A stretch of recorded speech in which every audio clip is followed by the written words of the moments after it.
Hey, it's Cinnamon Coney, your art Sherpa, and I'm so excited to be showing you how you can easily paint this gorgeous tree using Q-tips and just a simple fan brush. This is going to be a lot of fun. It's very beginner friendly. I totally know you can do it. Get your paint, get your brushes, come back and meet me at the easel right now. The entire materials list is in the description below.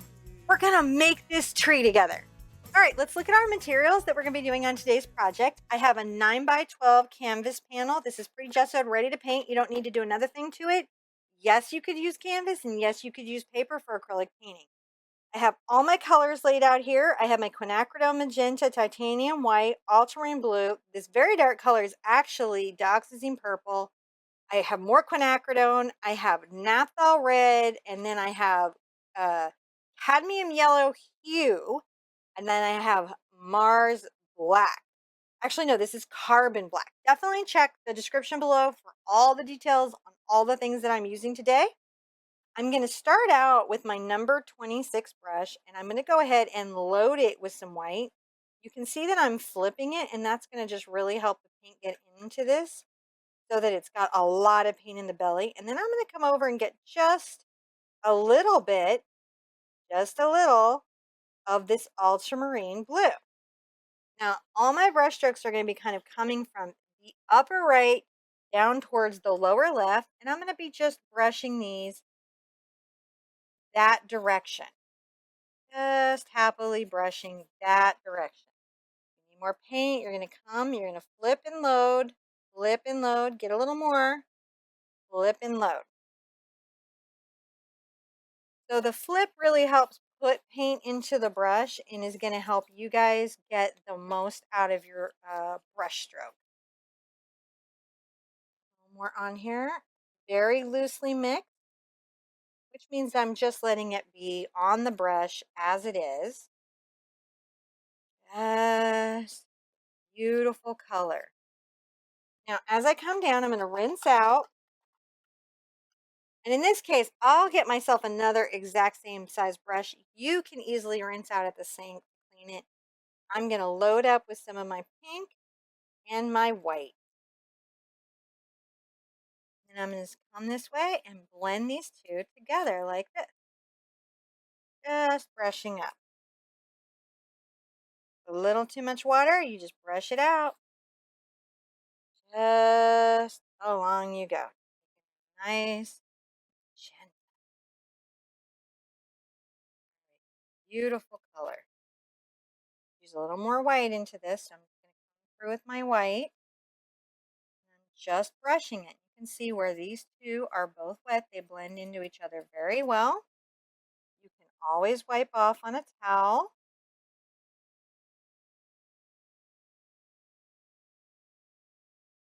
Just blend. And I'm going to soften that right there.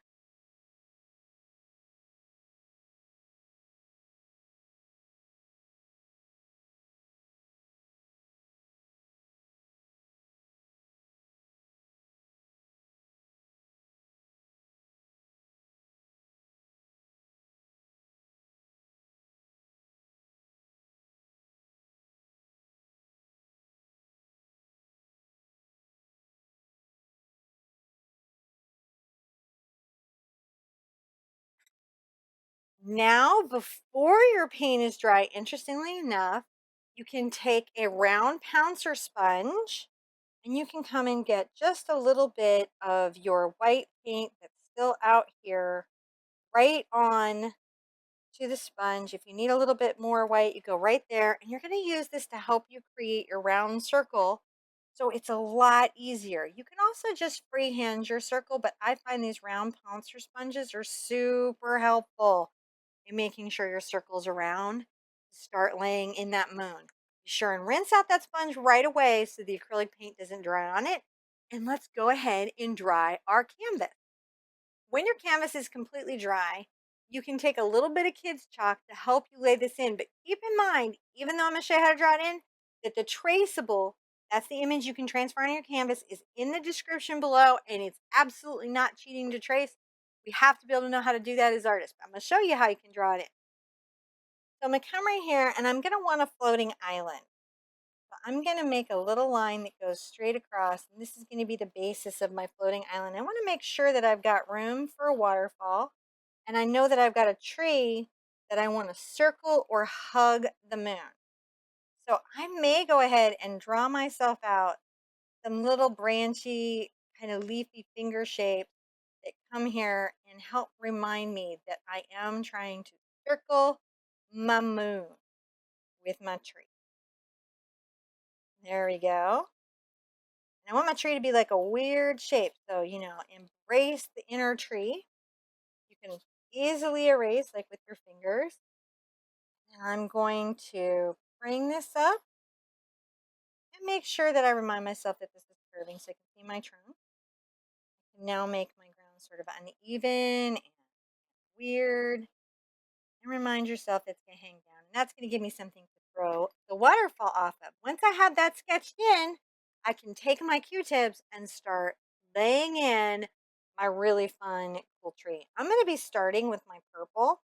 And I'm going to take my purple and my magenta and mix them together because I actually like the combo of those two. I'm going to get a little white in it so that their color really shows. And I'm going to come to the back here and I'm going to tap this color. So this is going to be like this really fantastic purpley to fiery red tree. More magenta into that. A little bit of the white so we can really see it. And you can see I'm just taking this first run of Q-tips at the back end of this tree, just tapping them out, letting them make the leaf shape. Let the Q-tips do the work for you. Or cotton buds, or earbuds, whatever you call them, where you are. Get a little more of the purple on there. And always I like to tap a little of the white into it so we can see it because there's so much pigment and it's so dark. Sometimes it can be hard to see the color. There you go.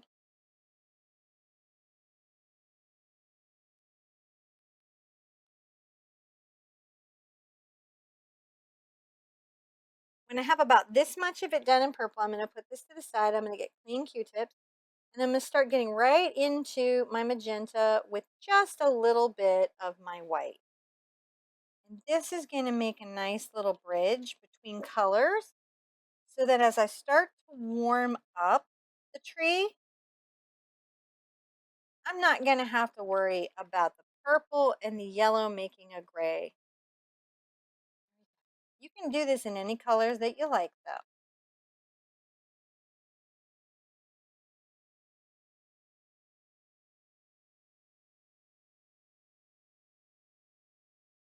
Oh, that's so pretty.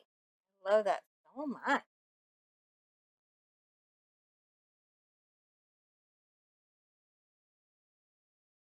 There you go, just wander it around.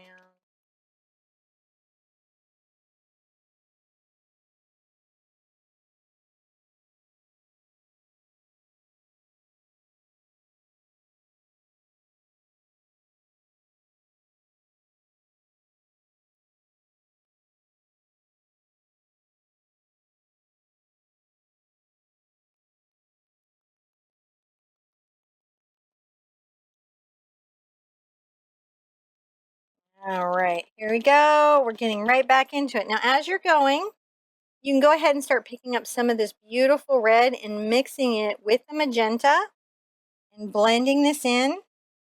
Blend this back everywhere that you want this really fabulous color. And we're going to get into those bright, fiery bits in a minute. So this is going to be a lot of fun, just mixing this back into here. I like to wander it through and make sure that they're layering over each other.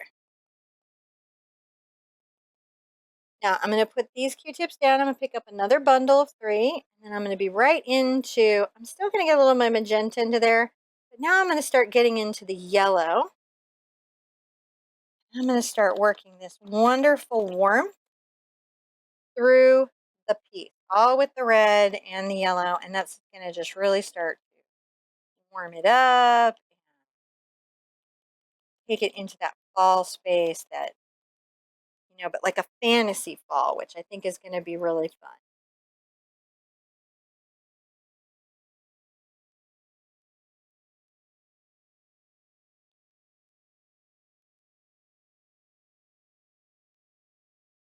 And then I'm going to be going more into the yellow as I'm coming out on the little branches.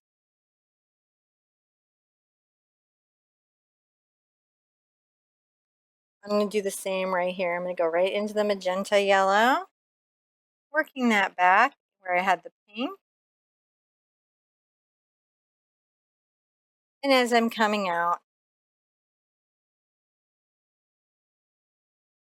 taking that more to the yellow. And if your Q-tips get mushy, that's how you can blend them out. I like to just flip them over, and then that gets me back into that nice little dotting space. As soon as you have every part of the tree where you like it, it's a good time to allow it to dry or to dry it yourself so you can layer the next part of the painting. Once your painting is dry, you can layer things in like the moon and the island as well as the tree trunk. But let's start with the moon. To do the moon, I'm going to go ahead and get a little of this blue paint on my brush. I have a number 4 Grand Prix here, and I'm going to put a little black into it. This is going to cool it. Then I'll get a little bit of white. This is how I'm going to make my little moonscape. I'm going to come on the right side of the moon, just darken this over here, and scumble around on the corner of the brush a little bit of my moon landscape, some lunar effect, just wiggling it back and forth. I'm going to wipe this off, but not rinse it. And I'll get a little more white, and I'll come over on the right hand side, no, the left hand side, on this side with my nice brighter white. Make sure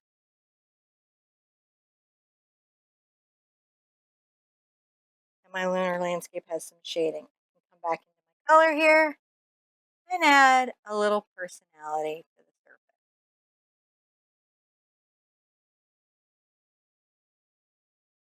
You can always look up pictures of the moon if you need it to be very, very accurate.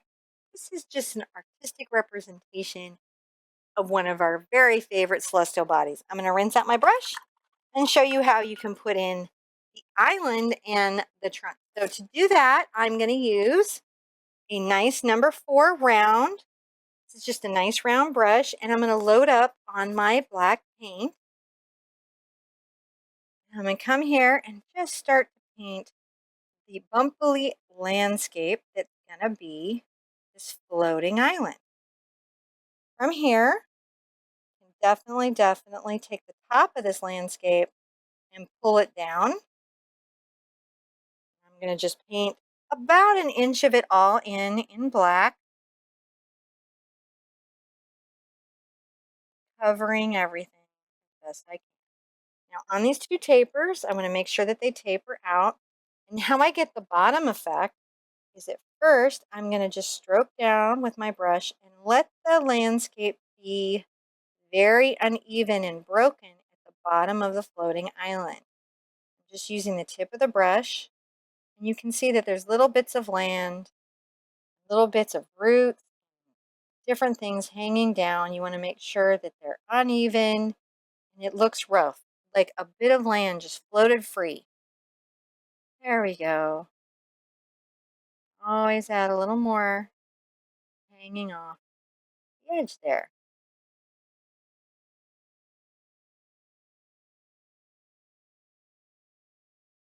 This is a very long little bit there. And we'll just shorten it here. We're making it very interesting. Uneven bottom edge.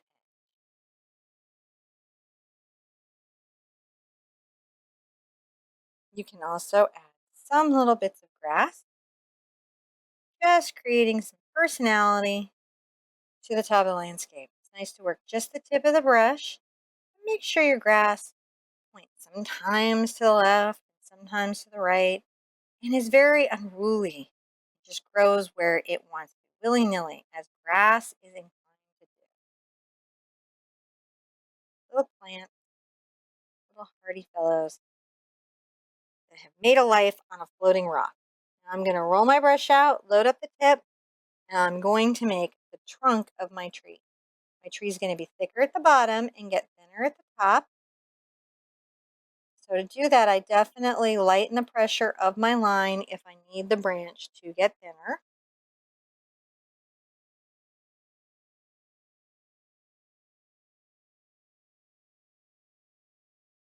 Okay to let your tree trunk be bumpy and unusual because this is a floating tree. No one has the right to say what's right or wrong in your tree.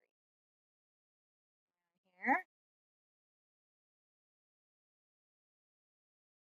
that nice little center trunk and lightening it, tapering that little line so that's like a twig. Now I'm going to make the second big branch that's going to come around here and support the hugging of the mound that the tree is doing. Right here in this little fantasy landscape. There we go. Rolling this off. I'm going to branch out a little branch there. I do that by having a very light line pressure. Make sure that the branches that are breaking out and growing are smaller than the branch they're attached to.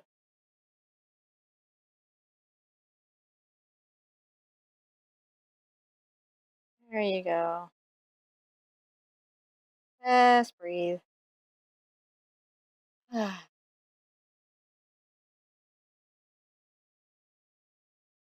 Bring little branches up in little spaces that I've grown my little leaves.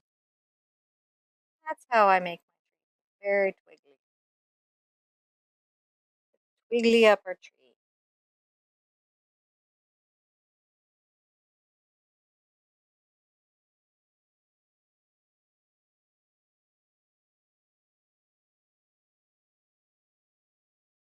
Now it can be fun to put tiny little roots and elements down here. So this is a good time to do that on the edge of the tip of the brush. Little bits of strangeness, things that have gotten loose. Maybe there's a little rock there.